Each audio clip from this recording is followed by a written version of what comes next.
Okay, thank you for joining us tonight. We are live captioning our meetings. Please look at the chat in the chat window of our WebEx meeting where you will find a link. Please click on that link and to open a web page with live captioning. For the record, Ms. Susan Bittersmith is not able to join us. Our student trustee, Ms. Pamela Smith, may join us, but may not join us. So if she joins us, that will be great. At this time, I'd like to call to order the special session of the Maricopa County Community College District Governing Board of June 9th, 2026. For the record, I will call a roll of the board members.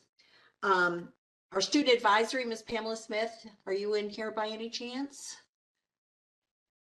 Okay, not hearing a response, we'll continue. Kelly Butler. Present. Dr. Tom Narini. Present. Jacqueline Smith. Present. Marie Sullivan. Present. Dr. Linda Thor. Present. And myself. So 6 out of 7 of the board members are here this evening. Thank you for being here. I would like to ask Miss Lisa Thomas, the principal of the Phoenix, the PCPA, to present the budget under consideration for the Phoenix College Preparatory Academy. So go ahead, Miss Smith. Thank you for being here. Miss Thomas, I mean. Good afternoon, Madam President, members of the board. Here we have just like to highlight some of the things that have happened in the last few months in our school, the number of graduates that we have, the number of college graduates that finished in May. We have increased our FAFSA completion, ranked #1 in the state for small group FAFSA completion. Olina Fong, one of our star scholars, and she was featured in Maricopa. And then we have Valerie Benzor, 9th grader, Phoenix Youth Leader of the Year, one of the city's overall winners. And I'd like to add that she is the only 9th grader ever to receive those awards. Moving on to the budget, based on the present enrollment, you'll notice that our budget for our enrollment has decreased down to 240. That's based on enrollment at our last count. Some of the reasons why our enrollment decreased, we had a number of students leave the school and go to schools with online learning due to some of the issues with the political climate. You will note, however, that the state funding per student has increased. Our additional assistance per student has remained the same, and our prop monies have remained the same.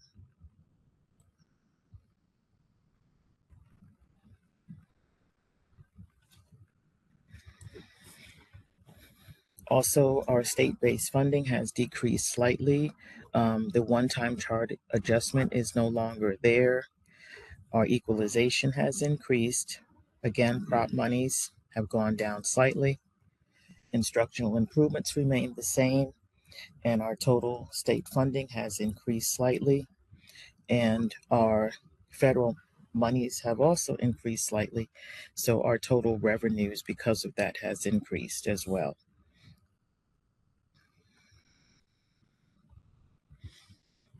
The projected budget that you see is again based on that 240. We are anticipating at least 22 special education students, and that is based on the year that just ended. Our special education students and our ELL students did increase this past school year. And as usual, we are anticipating salary increases or stipends. And our budget for college tuition has decreased by about $30,000 to $150,000 plus for this coming school year.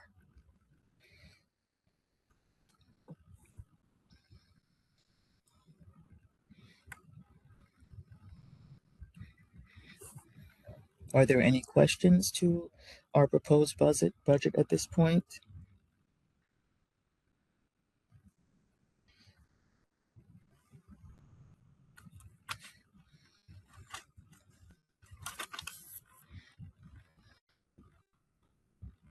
I have a quick question, if I may.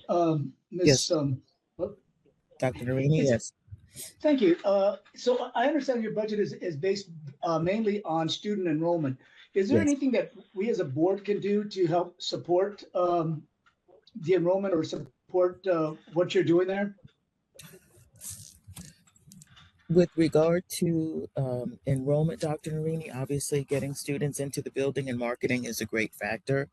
I have encouraged all staff members of PCPA to do what marketing they can, even if it's something like wearing the school T-shirts. Um, but that is one area that we are currently working diligently in to try to obtain and retain. The key is to retain the students that we have. Some of the factors that I mentioned are out of our control, like students moving out of the area, family situations change, and we had about 5 students that left our school due to, like I said, the political situation. Marketing and retaining is really the key. Okay, thank you. I guess this is a question more for the chancellor or somebody in the district office. Is there any way that we can, with our marketing department, is there any way that we can support the efforts of both, PCPA and Gateways High School? Yes, Dr. Narini, we have reached out to the marketing department since they are literally right next to us. And we have had a couple of meetings already. And we are planning on, we do feel that we have the support of the marketing department. And we will be having some more conversations over the last month because he has some great ideas. And he's really on the campus. He has seen the things that we do. He's seen the leadership in our school with regard to the students. He's seen some of the activities that we do, and he's very eager to help us with that. Perfect. Thank you. Thank you so much. This is Linda Thor. Yes. Is the reason that the budget for college tuition has been decreased tied to that reduction in enrollment? Yes, part of that is correct. All right, thank you. Any other And- questions? Yeah, if I may, I'll follow up on Dr. Thor's question. Now, the tuition, is that for a concurrent enrollment or dual enrollment, or is it a combination of both? That is a combination of both. Okay, Yes, a combination of both. thank you. Now, of course, this is if we exceed the budget, obviously we were able to increase those funds. I know the budget is based on 240 students, but we're obviously aiming higher than that. Okay, I'll try this again. Do any other board members have any questions? Okay, hearing no more, and having heard the information pertaining to the Phoenix College Preparatory Academy budget for FY 26-27, do I have a motion to approve the proposed budget for fiscal year 26-27? Ms. Davis, this is Ms. Sullivan, and I would so move. Thank you, Ms. Sullivan. Do I have a second? I'll second. Thank you, This is Dr. Dr. Narini. Are there any further discussion of this by anybody? Okay, so all those in favor, please say aye. Aye. Any opposed? Okay, by a vote of 6 out of 7, the FY 26-27 proposed budget for Phoenix College Preparatory Academy has been approved. And the only reason it's 6 out of 7 is because Ms. Bittersmith is not here tonight for this meeting. So it's a unanimous vote by those of us that are here.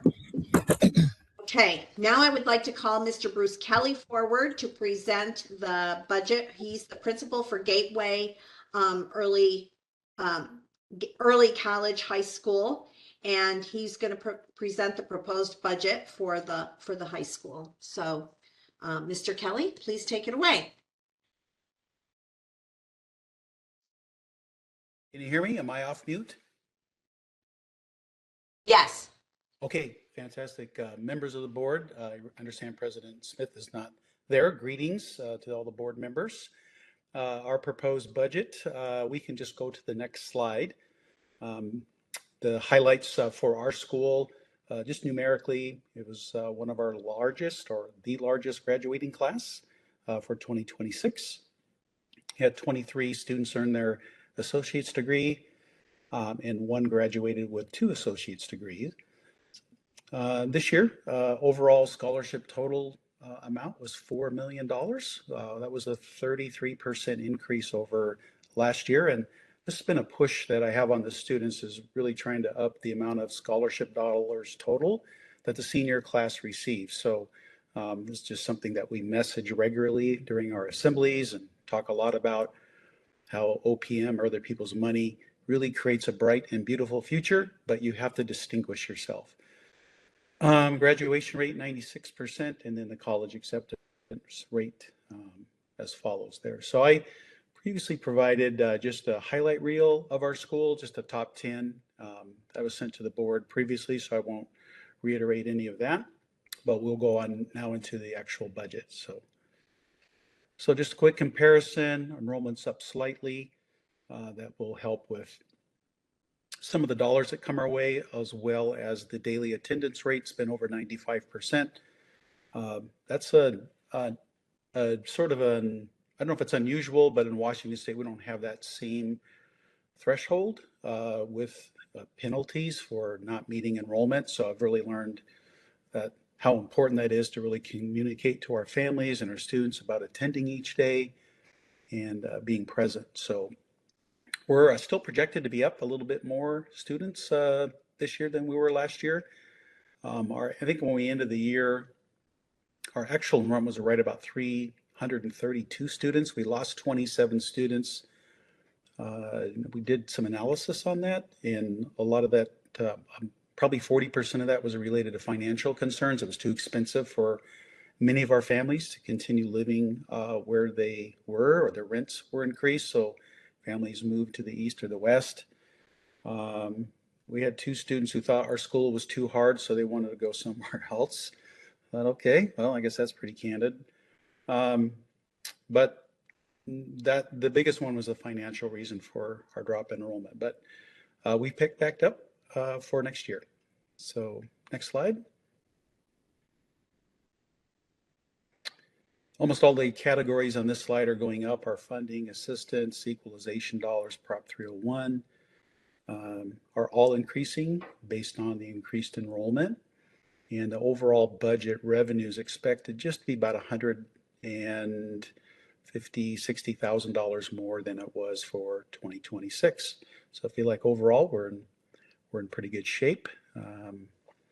Just keeping the enrollment numbers growing, and we work really hard on that with the middle school recruitment during the winter time, and then just word of mouth, we do have a Instagram page where we post a lot and just work hard at making sure students are enjoying their time and spreading the word. So I think that's it for that slide.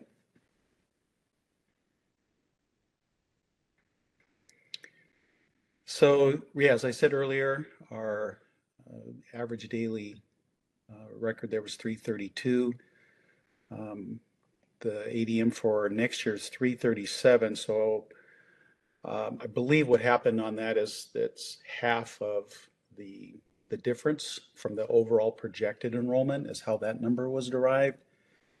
We have basically the same number of special education and ELA students as PCPA. And the salary increases I think will be reflected in the part of the COLA. The state has not released its final budget yet, so this is a tentative or preliminary budget because we don't have those actual numbers. I asked about when we should expect those. That I got some variation on when that's going to be pinned down, but what we can provide is a pretty reasonable, solid preliminary budget, and if necessary, we'll have to come back and update it with the state's numbers. Talking with Elena, the past history is any guide. Those numbers tend to go up, not down. So this is we're presenting here a conservative estimate for the dollars and our as well as our student enrollment. So I think overall, financially, the school's in good shape. And I don't know if there's, I think that was the last slide. Yes. Board members, are there any questions? Davis, this is Dr. Rainey. Yes. Yeah, I Hi, guess the same same questions for Mr. Kelly about, you know, how can the board better support what the work that you're doing, and can we work? Are you working with the marketing team at Gateway to help promote the high school? Yes, Dr. Marie and members of the board. Just to go in reverse order, yes, we are working with a marketing team to update our website, make sure those documents are compliant with the new regulations, and also really showcase as much of the culture of the school as possible. I have made a deliberate effort this year to send out a monthly letter to invite all of our parents to every single function we have, whether it's a cafecito we have once a month or our culture fair, any special events. We just really work hard on extending invitations to our family and to the community. As far as the board's role in that, I just want to thank you and Jacqueline who visited us, and then also Ms. Sullivan who came to our graduation. I think just being familiar with what our school is like and getting a sense of our students and what it feels like in our building was really meaningful for me. I don't know that there's anything more deliberate you can do, but if we send out invitations, just continue to accept them and stop by when you can. We're very proud of what's happening at our school and the growth that our students are making. But I think I think it's a part of my responsibilities to convey back to the board what is happening at our school and making sure that the board's informed and as where it's possible to connect and join us. So I think overall for our strategy, just the marketing strategy, we rely heavily on word of mouth. Approximately 40% of our new class, our new freshmen, are siblings or cousins of students who have already attended. So there's a rich communication happening in the community about Gateway that we really try to leverage. And I think, you know, as much as getting the word out, people buy from people. So as much as our students are having a positive experience, both academically, socially, emotionally, across all those different areas that are important to high school students, that word gets out, and the partnership with the college is really the feather in the cap about how students can earn those college credits while attending high school. And again, about 30 to 35% of them are earning associate's degree before graduation. So that to me is, that's a very powerful selling point when we look at it financially. We do talk to our students about how much OPM that's taking for someone to actually earn an associate's degree. So that's just continually messaging on our side, and I'm certainly open if the board has really any, you know, novel ideas or would like to try a pilot study on something or a pilot strategy. Certainly be open to making that happen. Well, we're doing our part with the bright green shirts that you gave us. So, you know, really promoting. Yeah, They can't be miss missed. those. So thank you for that. Ms. Davis, this is Marie Sullivan. I do have a question for Dr. Berry. Yes, please. Well, it was a delight to be at the Gateway Early College High School graduation. I'm sorry I missed the Phoenix College one, but one of my questions, you're asking about data points and what we could pursue. How many of our high school students are either siblings or children of current or recent community college adults? I'm wondering if I'm curious if there's a trend in that regard, or one we could pursue for both high schools, and imagining what the opportunities are then for a natural progression. It's out of the blue, throwing it out, but since you asked, Right. I thought that might be curious, and this may not be the place for that discussion, but that is one thing that came to mind when you raised that point. Yeah, well, this is as far as the latter part of your question on like the community college, I guess proper student who's matriculated from high school and their connection to the high school. That's a great line of inquiry.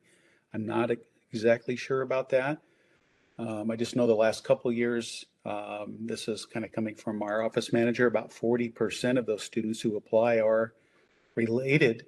We call them kind of legacy enrollments. They're coming Sure. because of a relationship in their family.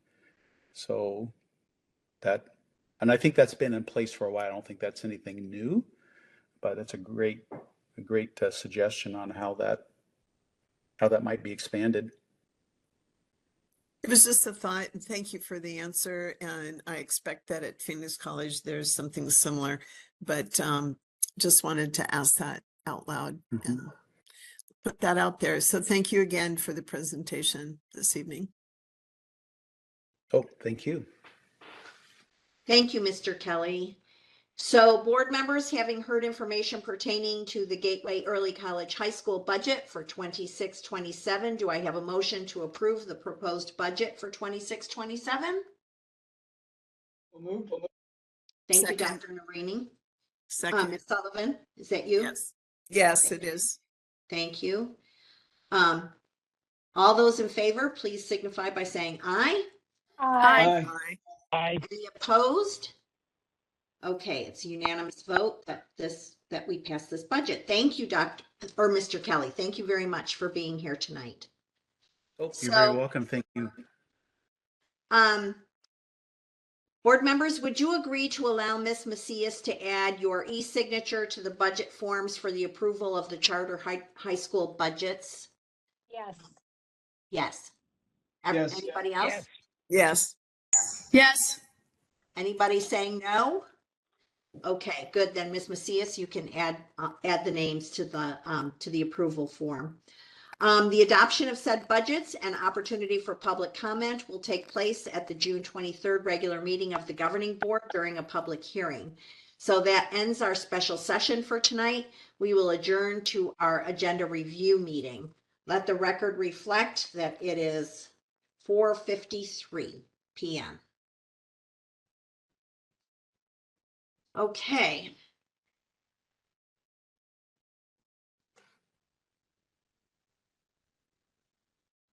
We are live captioning our meetings. Please look in the chat window of our WebEx meeting where you will find a link.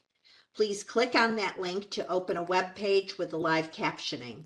Let the record reflect that the time is 4:54, and I now call to order the agenda review meeting of the Maricopa County Community College District Governing Board of June 9th, 2026.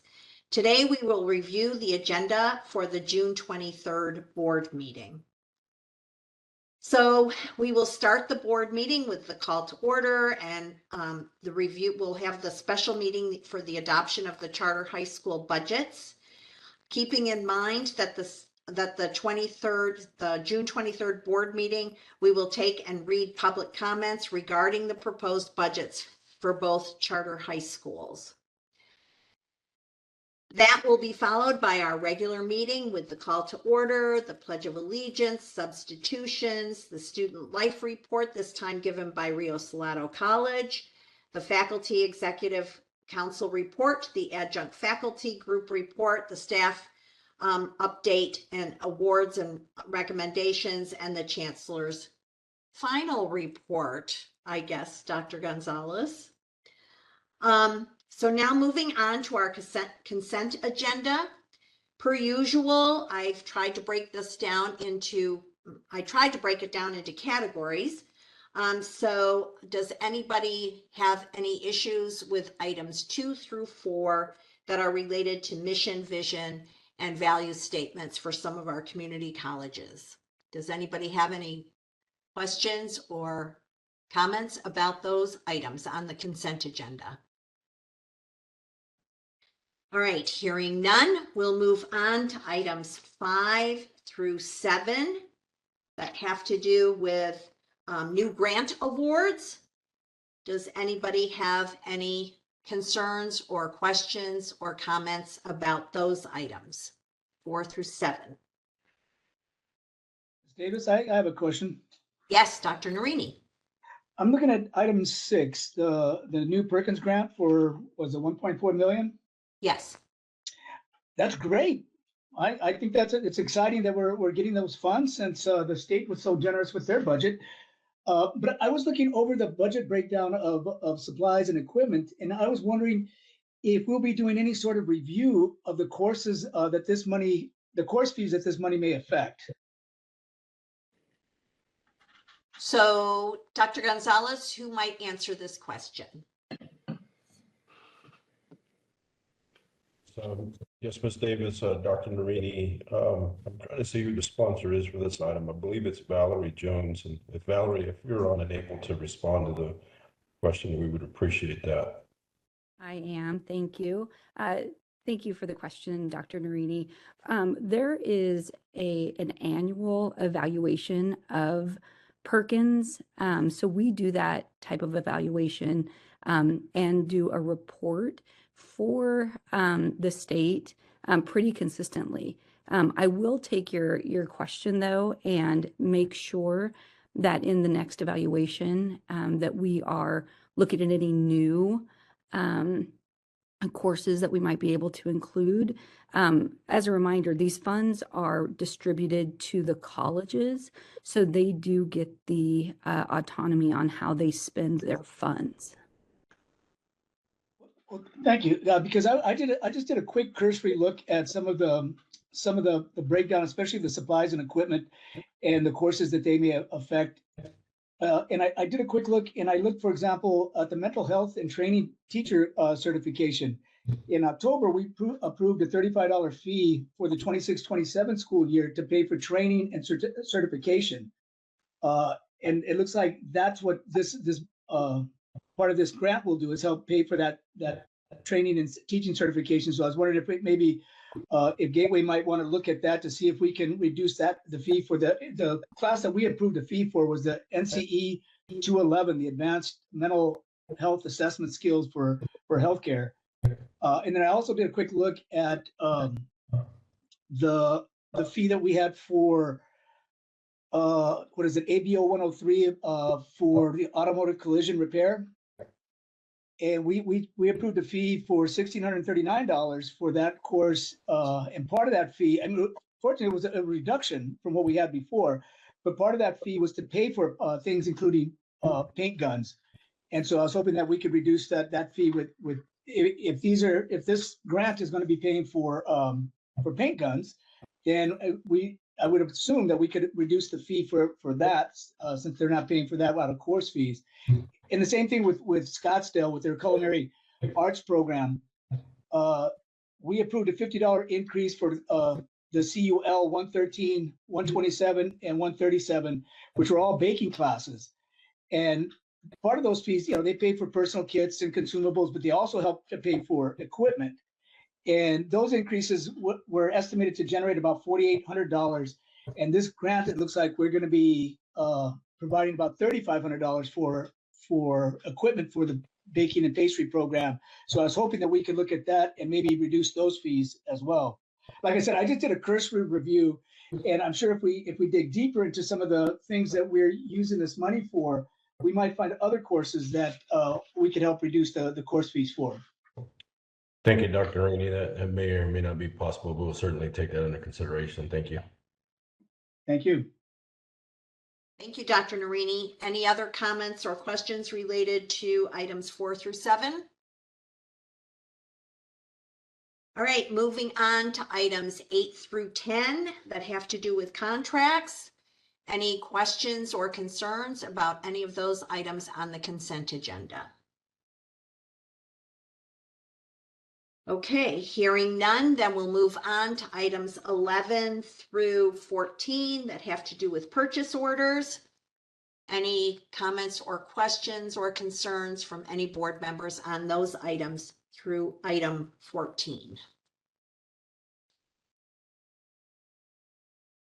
Okay, items 15 through 18 have to do a little bit with IGAs. And I have a concern about item 16, which I'm sure was, no, not 16. Wait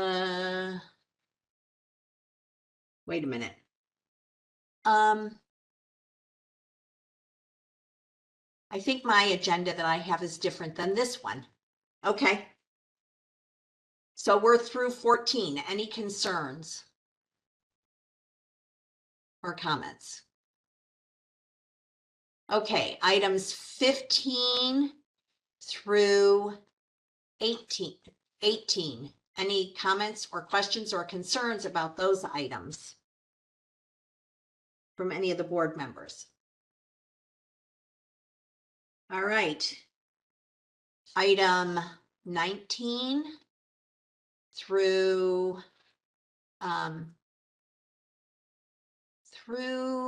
24.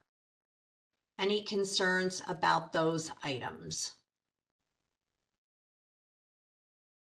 I have a concern with item 22, and it may be a clerical concern, but when I looked at my packet, the intergovernmental agreement that was given to me, that I saw in my packet, was between Maricopa Community Colleges and ASU. So I'm sure that might have been a clerical error that I'm hoping we can correct before our next meeting.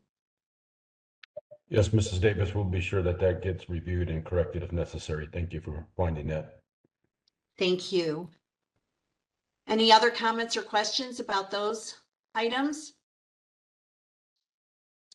Okay, let's look at items 25 through 32. Does anybody have any questions or comments about those items?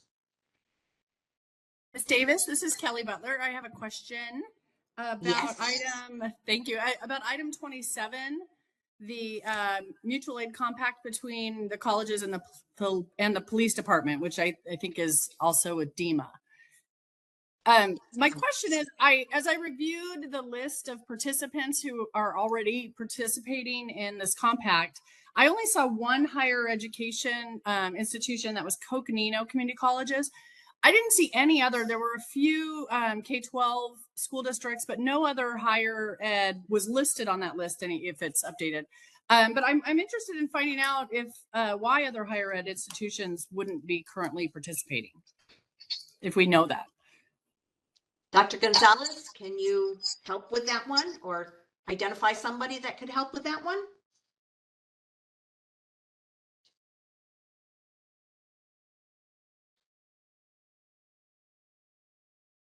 Dr. Gonzalez?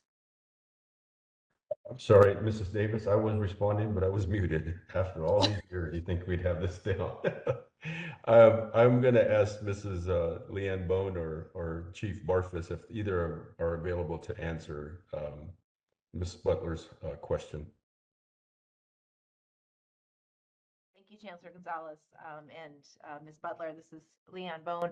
We can ask that question certainly back of DEMA. I had actually not noticed the lack of other higher education institutions. I was looking more at surrounding law enforcement organizations that are part of this mutual aid compact agreement, but certainly happy to ask that question and respond back to the board.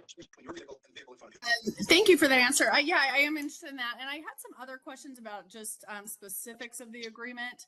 So if it's possible, I might like to have an opportunity to learn more about some of the specifics of the agreement. I can go through those now, or we can do it in a separate meeting before we vote on this at the next board meeting. However you prefer, Ms. Butler. If you'd like to meet with the Chief Bar Office and myself, we're happy to do that. If you'd like to discuss those here, I don't know if we'll have all the answers for you, but certainly happy to handle that however you and the other board members prefer. Thank you. I'm happy to have a separate meeting. I just had some, some little persnickety questions about some of the details that I'd like to learn more about. Sure, if that's acceptable to the president or secretary, I will reach out to you via email and find some time on our calendars. Okay, that'd be great. Thank you. Thank you, Ms. Bone. Any other comments or questions? Yeah, I have some along the same lines as Ms. Butler, because I had several questions about this. Basically, my one big question is, do we know how DEMA is going to work and coordinate with other federal agencies? Thank you, Dr. Narini, for the question. So I don't know that we specifically have an answer to that because it's a fairly general question, but I think one of the important things to remember in any mutual aid agreement, we always have the ability to decline requests for mutual aid. So this sets a foundation that we may aid other organizations, they may aid us, but there's never an obligation on our behalf to either give or receive aid. Okay, yeah, because I was particularly concerned with the Cyber Joint Task Force, and if I'm reading it correctly, it gives the Arizona National Guard access to our information and community networks, and I'm just wondering if that includes all of our student files and employee files too. Dr. Narini, I do not believe that to be the case, but that's something that I can confirm and follow up on with you. Okay, so yeah, because I think like with Ms. Butler, I have several really concerning questions, especially how they interact and the safety of our students, and our staff and faculty, as they work with some of the federal agencies like ICE and computer and the border security. Because if the way I read this is, if an executive order comes down, and then we're working with this, then we may be putting our students and faculty and staff at risk of unlawful detentions. And so I just want to make sure that we get some of that cleared up. Yes, Dr. Narini, perhaps I can also follow up with you. Understanding how mutual aid agreements typically work, that conclusion is inconsistent with how mutual aid compacts usually work, because like I said, they are at the discretion of the entity who would be both receiving or giving aid. So we could decline in any event. So if I could follow up with you separately to make sure I specifically understand those concerns, I would appreciate it.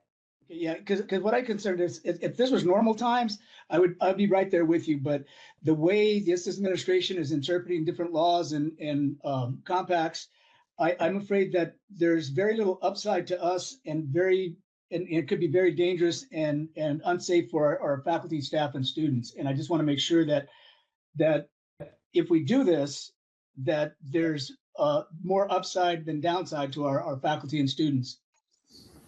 I guess just one more thing I would like to point out. It is the mutual aid compact is an Arizona mutual aid compact. It is not a mutual aid compact directly partnering with federal agencies.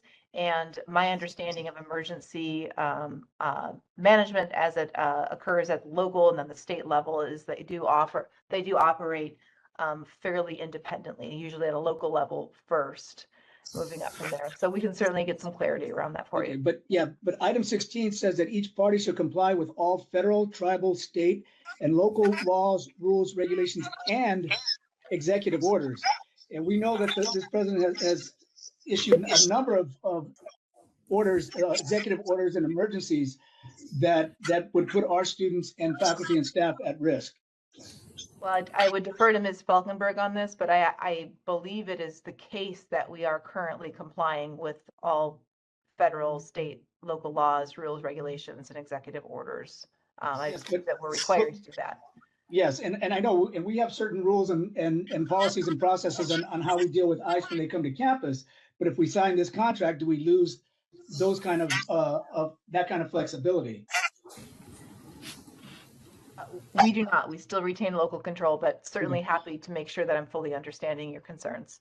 Okay, yeah, and I think we do definitely need to have an open meeting about this, because I'm afraid that if I just want to know what the upside is, and it doesn't look like there's much of an upside to this, but there looks like there's a potential for a huge downside for, again, our staff and faculty and students. Ms. Davis, this is Ms. Sullivan. Yes, Ms. Sullivan.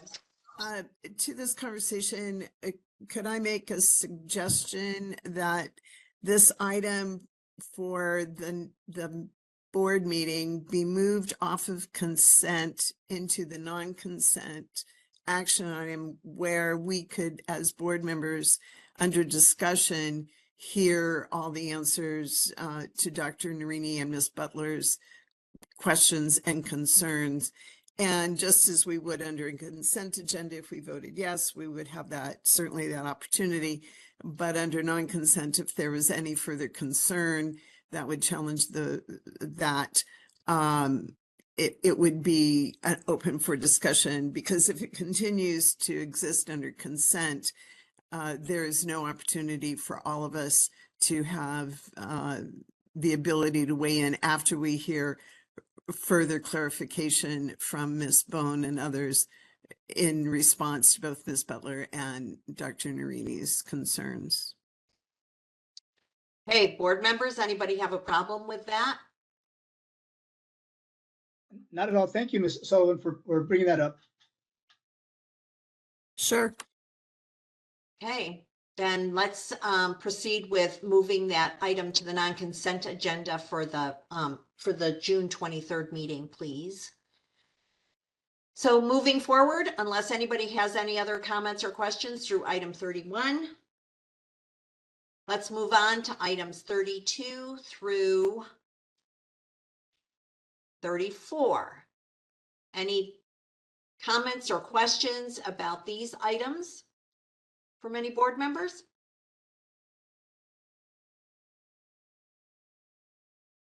Okay, moving on to the non-consent agenda. We have the second read of the governing board policy. Any concerns? Ms. Davis, this is Kelly Butler. Yes. I am interested in learning. I know that this is implementing part of this this policy is implementing a two-step exception approval process, which requires authorization from college president and the MCCCD chief of police to allow, I guess, weapons on campus. I don't know what is the current exception approval process. So how is this changing the current process to make an exception? If an exception is being made, what is the current process? Dr. Gonzalez? Sure, Mrs. Davis, Mrs. Butler, I believe this is another question that would fall under Ms. Bone and Chief Barfus's area. Thank you, Chancellor Gonzalez. Yes, Ms. Butler, the current process that exists under policy allows the president or their designee to exempt individuals, so basically allow people to carry weapons on campus. The shortcoming in that approach is that it doesn't require coordination with our college police. So we have situations in which people are carrying weapons on campus with the knowledge of the president or their designee, but not with the knowledge of our police officers. And so this just makes sure that all of those parties are both aware of and agree that carrying of weapons is appropriate and allowed. Okay, thank you. Okay, moving on to first read, we are going to pull items 2 through 6 for further discussion by the board to be taken up at a later board meeting. So, under first read, we have the employments and separations report. Does anybody have any issues with the employments and separations report? Okay. Moving on, after the employment and separations report under first read, we will move on to monitoring reports, which will include the burn report and then the community linkage reports from all of us on the board. And we will establish the next meeting dates and times. And for August 11th for agenda review and August 25th for the regular board meeting, since we will have July off. So this is the end of the agenda review meeting. We have concluded our meeting and we will now move to adjourn to executive session. Board meetings or board members, do I have a motion to adjourn to executive session pursuant to ARS 38-431.03, parentheses A, parentheses 3 for a litigation update. Do I have a motion to adjourn? So moved by Ms. Sullivan. Thank you. Do I have a second? Second. Thank you, Dr. Narini. All in favor? Aye. Aye. Any opposed? Okay, unanimous vote. So the agenda review meeting has now adjourned. Let the record reflect that we are adjourning at 5:16 p.m.